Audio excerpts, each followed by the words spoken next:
How many times do we take decisions based on preconceptions we have? So many times we are so stuck with our beliefs that our mind wants to stay on the same road indefinitely. We keep the same haircuts for decades, we eat always the same things, we always work out in the same way.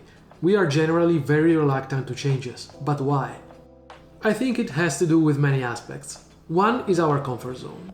Once we find something that works fairly well for us, we tend to stick to it, no matter what happens and no matter what others tell us. We stick to it. The other reason is because when somebody brings an alternative to our attention, we rather feel safe in what we know, so we generally don't give much credit to it. Especially because we tend to believe that if we change today, it means we have done it all wrong till yesterday, and nobody likes to be wrong. So we stick to our original plan and never change. But that is not true. The world around us changes at a very fast pace. Technology, science, medicine, nutrition, everything is constantly changing. And my personal opinion is that we are better off if we are able to adapt consciously and intentionally. Not like leaves in the wind, I mean. And this is exactly what happened to me with the keto diet.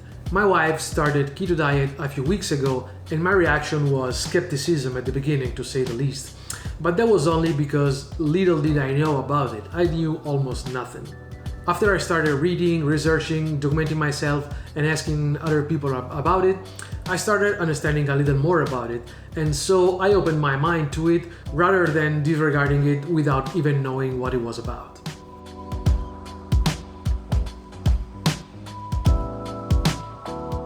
I don't want to lecture you about keto diet. There is a myriad of videos out there that explain the subject much better than I could do. I'm no expert, I'm no nutritionist. For the sake of this video, I only want you to know two things if you don't know them already.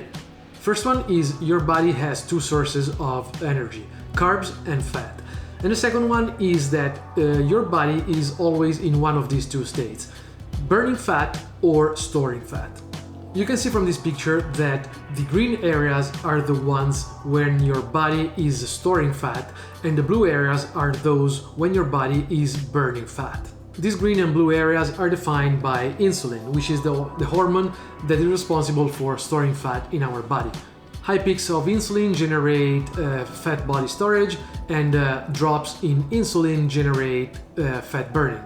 Carbs, especially the ones with high glycemic index, are the main responsible for insulin spikes. Every time we eat carbs, the sugar level in our blood increases, so insulin is released to collect the sugar and store it into our muscles or our liver.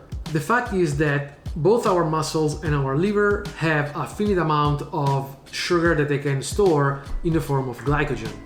And any excess sugar is then transformed into fat and stored for later use. When we eat fats, on the other side, our body does not generate insulin spike. Now, without going into the details of all the consequences of having high insulin concentration in our bloodstream and all the diseases that come with it, a better healthy choice would be to maintain our insulin level low and steady. And we can do that by limiting or even removing our carb intake. Now, once you have depleted your glycogen store through exercises or even fasting, and it takes about 8 to 12 hours, your body starts to generate ketones to break down fat and use it as energy to keep running. This means that you are actually using your body fat to fuel your body.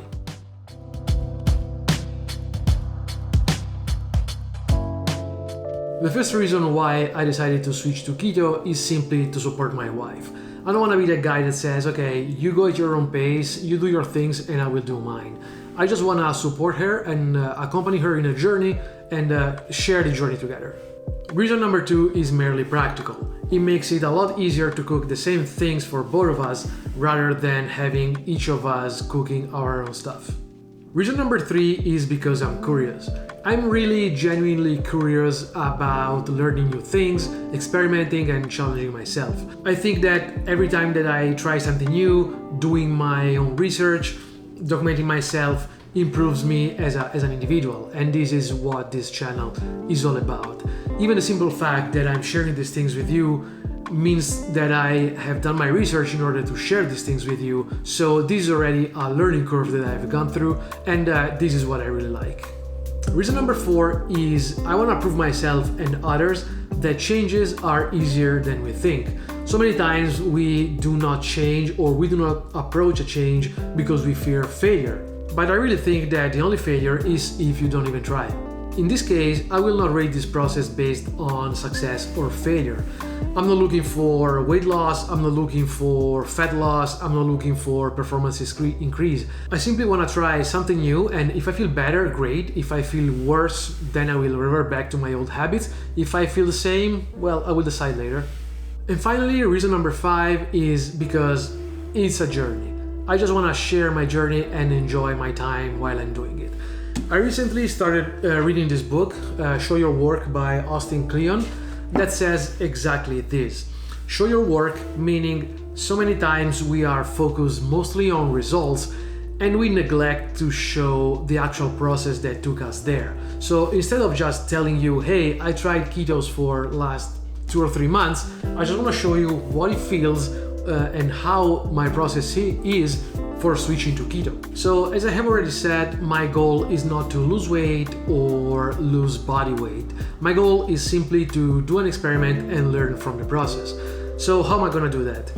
I recently bought this meter. It is a very simple blood meter that measures both your insulin and the ketone levels through these stripes. So you basically use these to puncture your finger, draw a blood sample, and insert the stripe into this meter, and it will give you a reading of both insulin and ketone levels. I'm pretty sure you know what I'm talking about. So my goal for the next week is to track and monitor my readings, and my expectation is that meanwhile I am adapting to a more ketogenic diet, my insulin level will start to drop, and as a consequence, my ketone levels will start to go up. I'm still trying to figure out what is the best time of the day to take a reading, how often per day or per week to take a reading, if I have to do it more often at the beginning and less at the end. I don't know. If anybody has suggestions or tips on how to use this thing, please leave a comment below. I will be more than happy to learn from you. So that's it for this video. I hope you stick around to check in on the progress of this journey. As usual, if you have any comments, questions, doubts, or anything, leave a comment below, and see you in the next video.